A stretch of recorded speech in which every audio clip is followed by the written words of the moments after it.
São 10h05. É uma avalanche de mensagens que a gente tem recebido nos últimos dias de quem trabalha no mercado informal, de quem é autônomo, de quem teve uma baixa na renda ou teve a renda zerada nessas 2 últimas semanas e está assim, uma gente muito aflita e com toda razão, porque não sabe como pagar as contas, não sabe como pagar o boleto do mês, o que fazer. Por isso a gente conta a partir de agora com a ajuda da educadora financeira, a professora Cíntia Sena, mestre em educação financeira pela Florida Christian University. Ela vai nos ajudar aqui tirando dúvidas bem práticas assim. Então, se você tem pergunta, pode mandar para cá, como tem feito nos últimos dias os nossos ouvintes, no 11 999 592 100, 11 999 592 100. Cíntia, bom dia.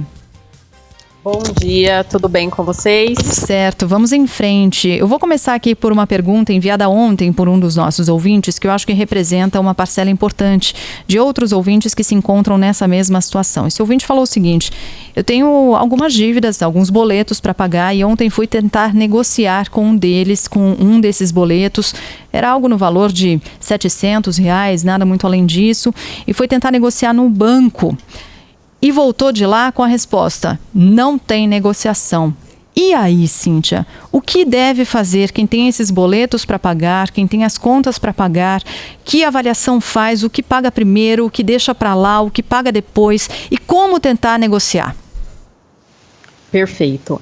Excelente pergunta. É algo que muitos brasileiros estão tendo que enfrentar nesse momento, essa situação de escolher o que priorizar e, principalmente, em alguns momentos, essa barreira de negociação. Mesmo ainda com algumas medidas governamentais de facilitar o acesso a alguns movimentos de pausa, de postergação de vencimento, principalmente de dívidas bancárias, existe ainda esse movimento um pouquinho mais dificultoso das pessoas conseguirem fazer essa negociação. No caso desse ouvinte, assim como da maioria dos brasileiros, é importante a gente observar que estamos vivendo um cenário totalmente atípico da nossa realidade, praticamente uma ação de guerra. Então a gente tem que observar o que é essencial, o que é necessário nesse momento, principalmente para aqueles que não têm renda ou que perderam as suas rendas ou ainda que têm poucas reservas.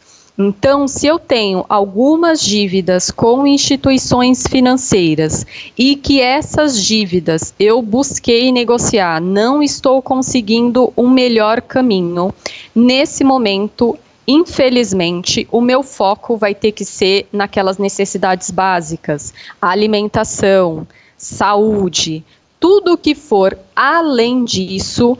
Primeiro ponto é tentar buscar essa negociação. Não conseguir, vai ter que usar aquela máxima, né? Devo, não nego, pago como e quando puder. Então, nesse momento, ele vai ter que observar o que ele tem de reservas, quais são essas contas essenciais. Então, ele precisa se alimentar, ele precisa da energia, ele precisa hoje, em função do nosso momento da internet, principalmente para alguns casos, para gerar renda. Então, tudo que for além disso, ele vai ter que, nesse momento, em alguns casos, colocar em stand-by, deixar sem fazer esse movimento. E aí, entrar em contato, buscar por essa negociação, ouvir e até colocar o seu posicionamento, falar: olha, eu estou ligando, eu estou avisando, estou me posicionando, esse é o cenário que eu tenho, o que você pode me ajudar nesse momento? E aí, alguns casos, a gente vai ter que ficar inadimplente, porque tem situações que não vai ter como fazer muitas escolhas, infelizmente. Agora, Cíntia, só para entender, dá para fazer uma hierarquia do que é possível você não pagar num primeiro momento? Por exemplo, muito se fala sobre o condomínio, né? Quem mora em apartamento, quem mora em lugares fechados, assim. Outros falam tentar renegociar o aluguel, outros falam, por exemplo, de evitar pagar a universidade, a faculdade, a escola. Tem como fazer uma hierarquia? Eu posso pagar um, não posso pagar outro, por exemplo? Sim, é possível fazer essa hierarquia e é importante. Então, primeiro ponto, a gente tem que observar quais são aquelas contas que são assinaturas que eu posso, sim, postergar, cancelar, não vai ter qualquer prejuízo tão grande, provavelmente uma ou outra multa por atraso, que vai ser muito mais inferior do que alguns juros. Alguns casos, por exemplo, escolas, condomínio, a gente pode sim negociar e postergar esses pagamentos. Casos como dívidas bancárias, financiamento, cartão de crédito. Caiu a linha. Puxa vida, caiu a linha. Vamos tentar retomar o contato. Voltou sim. Você falou do cartão de crédito, voltou? Aí parou. Agora voltou. Vamos lá. Perfeito. Financiamentos. Então, existe aí, principalmente com os principais bancos, essa pausa aí da cobrança para que eu não me torne inadimplente e também não incorra em multas e juros. Cartão de crédito, cheque especial, ainda não tem esse movimento, então eu tenho que olhar o que eu tenho nesse cartão e, se for o caso, vale a pena eu parar nesse momento, principalmente se eu não tiver reservas, então não adianta eu pagar esse cartão e ficar totalmente sem dinheiro e depois precisar de um empréstimo que também vai ter um juros alto. Além disso, contas em relação a telefone, eu consigo esticar um pouco mais. Contas em relação à própria energia, então está sendo olhado isso pelas operadoras para que não exista um corte em relação a caso de não pagamento. Então, nesse momento, é olhar todas essas contas, o que eu tenho, dessas, aquelas que eu posso esticar mais um pouco para tomar essa decisão mais para frente, e aquelas que efetivamente, dependendo do cenário, nesse momento eu vou ter que realmente parar para revisar lá na frente. É um momento também interessante e importante a gente trazer para renegociar ou negociar alguns contratos, algumas prestações. Então, por exemplo, estou fazendo alguma faculdade, estou fazendo algum curso, dependendo do momento, eu posso viabilizar o processo de trancar esse curso, se não existir uma negociação que eu consiga tratar com essa unidade. Eu consigo também verificar algumas ofertas, algumas condições de ter um custo menor para alguns serviços, às vezes até com um produto, um serviço melhor. Então, as pessoas estão abertas para negociação. Então, se eu pago aluguel também, eu posso conversar com esse locatário, com o dono desse, o locador, para que a gente possa entrar num melhor acordo. Às vezes eu postergar um pouco, ou pagar uma parte e no outro mês pagar essa diferença. Então é um momento, sim, de negociação, é um momento de olhar todas essas contas e dar prioridade àquilo que a gente precisa nesse momento.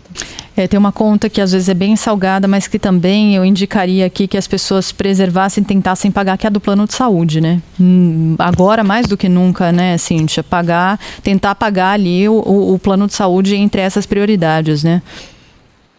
Sim, o plano de saúde, energia, alimentação são as prioridades nesse momento. Não tem como a gente não olhar para esse cenário e, é claro, aproveitar principalmente no quesito alimentação para a gente ter um cuidado com desperdício, principalmente se a gente estiver fazendo alguns acúmulos em casa por questões de não poder ficar saindo. Então, muita atenção e cuidado para não acumular produtos perecíveis, não acumular produtos que têm vencimento próximo e aí realmente está jogando dinheiro fora. Tem toda a razão. A Cíntia mencionou a questão da energia, que claro está sendo negociada para que as pessoas possam não ter a luz cortada, a energia cortada, mesmo ficando inadimplentes pelos próximos 3 meses. Ainda faltam, né, Cíntia, algumas respostas por parte do poder público, seja ele a prefeitura, o governo estadual, o governo federal. Algumas respostas a gente já tem, outras não, mas tem uma pergunta aqui do Rubens que insiste, e ele tem toda a razão em insistir aqui, porque ele já perguntou ontem, pergunta hoje de novo, é o seguinte: quem tem o IPTU parcelado, como faz? O governo vai ajudar a gente também nesse caso? E eu estava vendo aqui um pedido da Federação do Comércio Comércio aqui de São Paulo sugerindo à Prefeitura da capital que amplie o prazo de pagamento de IPTU, que negocie melhor. A FEComércio fazendo isso até em nome daquelas empresas, daquele comércio que está fechado, né? E que continua pagando o IPTU. Enfim, falta ainda uma resposta nesse sentido, né? Faltam ações ainda nesse sentido, não, Cíntia? Exatamente. Então, tem muitas ainda medidas, decisões para serem vistas, revistas, principalmente nessa situação em que eu tenho um comércio ou eu tenho a minha própria casa, em que eu não estou podendo gerar negócio, não estou podendo gerar receitas. Em função disso, esses pagamentos, até que não tenham um valor tão pesado, se a gente for pensar no orçamento como um todo, mas que qualquer valor que eu estiver desembolsando nesse momento de incerteza vai fazer a diferença. Então, a gente ainda tem essas decisões para serem tomadas e é algo que vale. Então, tem algumas contas, por exemplo, então IPTU, que eu tenho, o valor dela, até multa, juros, é bem menor, bem menos significativo do que algumas outras contas, e é algo que está sendo decidido. Então, é um dos itens que a gente pode, sim, se não tiver alternativa, se não tiver uma outra saída, deixar ela para fazer esse movimento posteriormente, que os juros pelo atraso disso vai ser muito menor do que eu necessitar, por exemplo, de um empréstimo. Cíntia, muitas perguntas aqui, peço para você ser o mais breve possível nas respostas, tá?